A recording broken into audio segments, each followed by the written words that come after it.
Saudara yang dikasihi, saya mau katakan kepada saudara, Kejadian pasal 25 dikatakan, ketika Ribka merasakan ada saudaraku anak di dalam kandungannya, maka dia mengeluh dan dia bertanya kepada Tuhan, lebih baik aku mati, kenapa perasaanku seperti ini? Maka Tuhan menjawab dalam kitab Kejadian 25 itu, saudaraku, bahwa Tuhan katakan ada dua bangsa di dalam kandunganmu, di dalam rahimmu. Saudaraku, bangsa yang pertama apa? Mewakili Esau. Esau siapa? Esau itu mewakili kehidupan rohani anak-anak Tuhan yang tidak mampu berjuang untuk mendapatkan perkara-perkara rohani. Sekarang ini saudara agak sepele mendengarkan khotbah ini ya, sepertinya. Begitu ya. Tapi nanti kalau sudah sangkakala berbunyi, aduh, mau menangis bagaimanapun, saudara tidak akan engkau bisa mendapatkan hak kesulungan.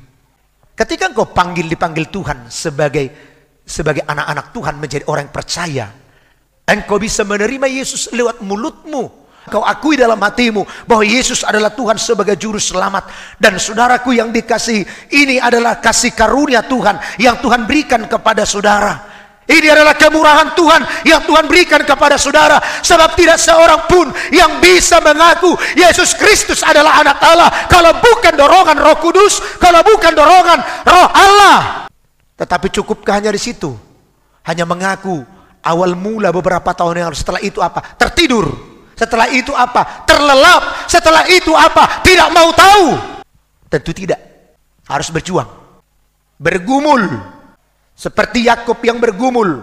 Yakub itu satu bangsa, bagaikan gambaran kehidupan Kristen. Orang-orang percaya yang bergumul tentang perkara-perkara rohani. Bergumul. Dari sejak kandungan pun dia sudah, saudaraku, memegang tumitnya Esau. Dia bergumul, dia tahu hal-hal yang baik, dia tahu hal-hal yang benar. Sebab itu kita harus dalam kasih karunia Tuhan Yesus. Roma 10 ayat 10. Jadi ini memang, saudaraku, benar. Ayat 9 mulai. Ini sangat ya dan amin, saudara. Tetapi cukupkah hanya di sini? Tidak. Kalau cukup hanya di sini, saudara, enak sekali kita. Enak banget, saudara. Kalau sudah mengaku Yesuslah Tuhan, setelah itu apa? Mau tidur, mau ngantuk, mau sungguh-sungguh, mau tidak. Mau seperti gadis bodoh, terserah. Mau mempergunakan waktu membeli minyak, waktu membeli untuk pakaian, membeli emas murni, kita tidak memanfaatkan. Tentu tidak, saudara. Sebab setan-setan pun mengaku Tuhan itu, tetapi mereka tidak gemetar, tidak mengerjakan keselamatan, tidak taat kepada Tuhan.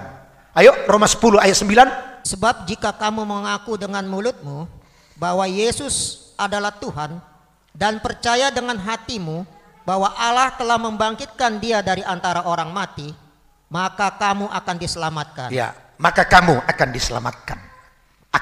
Itulah sebabnya di dalam kekristenan, keselamatan itu adalah sesuatu yang pasti, ya dan amin.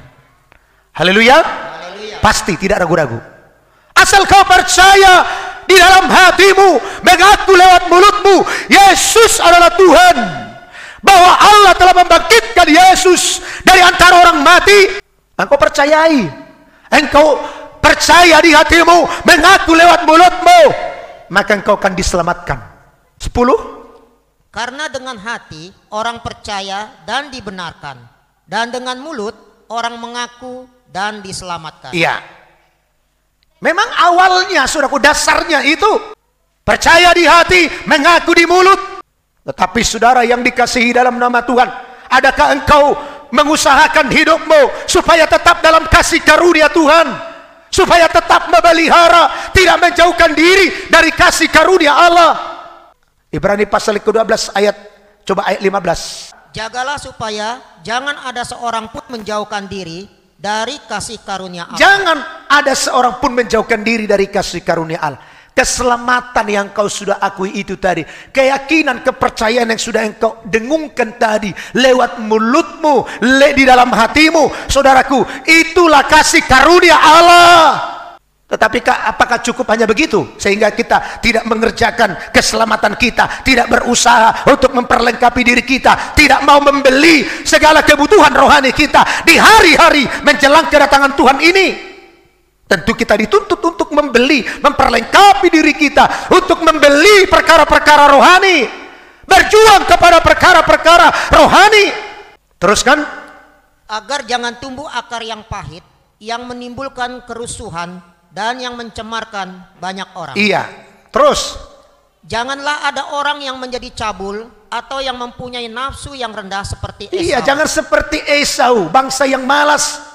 Anak-anak Tuhan yang tidak tahu berjuang, anak-anak Tuhan yang tidak mau membeli perkara-perkara kebenaran, membeli emas murni, membeli pakaian putih, membeli minyak untuk persiapan menyongsong kedatangan Tuhan Yesus. Saudaraku, ini tidak cukup hanya di sini, tetapi kita harus berjuang. Mampukan dirimu berjuang. Tempatkan dirimu seperti Yakub berjuang. Teruskan. Janganlah ada orang yang menjadi cabul atau yang mempunyai nafsu yang rendah seperti Esau, yang menjual hak kesulungannya untuk sepiring makanan. 17. Sebab kamu tahu bahwa kemudian ketika ia hendak menerima berkat itu, kalau kita nanti suatu hari menjauhkan diri dari kasih karunia Allah, dan ketika kita hendak menerima, menyongsong kedatangan Tuhan, menerima berkat kesulungan itu, saudara akan ditolak.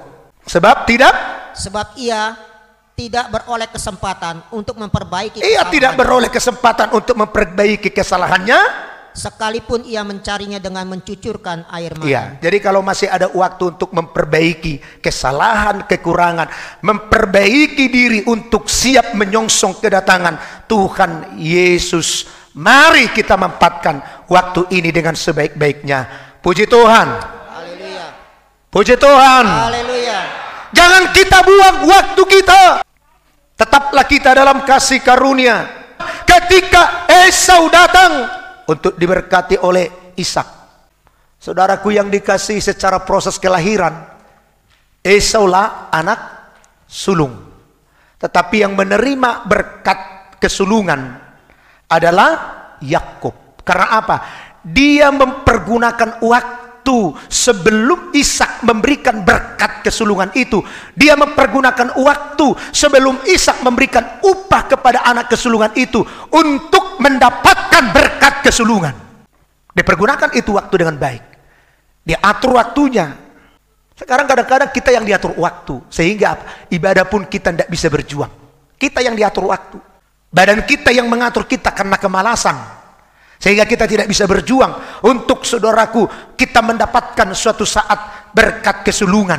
Saudara lihat, ketika Ishak belum memberikan berkat kesulungan, memberkati kedua anaknya Esau dan Yakub, maka Yakub itu berusaha sebelum hari di mana Ishak memberikan berkat kepada anaknya, maka disitulah Yakub berjuang untuk mendapatkan hak kesulungan. Haleluya.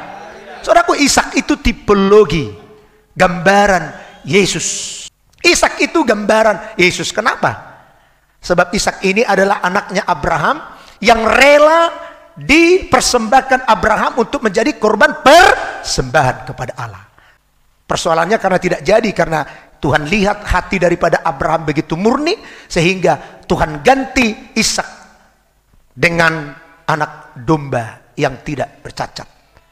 Sama seperti Yesus yang mau turun ke dunia, dia mau mati, dia mau disalibkan. Suatu saat dia akan datang kelak untuk membawa upah kepada setiap orang yang percaya kepadanya. Amin. Haleluya.